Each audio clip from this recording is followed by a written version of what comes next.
নভেম্বরের শুরুতে দেশের বিভিন্ন এলাকায় দেখা দিয়েছে বৃষ্টি ও বজ্রসহ ঝড়ো হাওয়া।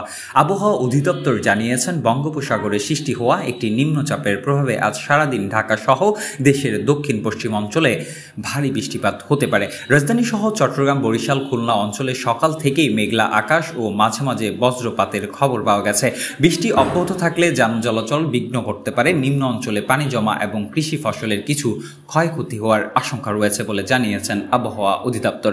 আবহাওয়াবিদদের মতে এই নিম্নচাপটি ধীরে ধীরে উত্তর পূর্ব দিক থেকে সরে গিয়ে পরবর্তী দুই ধরনের মধ্য দিয়ে দুর্বল হয়ে পড়েছে। তবে শীতের আগমনে কিছুটা বিলম্বিত হতে পারে বলে ধারণা করা হচ্ছে। আবহাওয়া অধিদপ্তর নাগরিকদের সতর্ক থাকার পরামর্শ দিয়েছেন, বিশেষ করে বাইরে বেরোলে ছাতা বা রেইনকোট সঙ্গে রাখার আহ্বান জানিয়েছেন।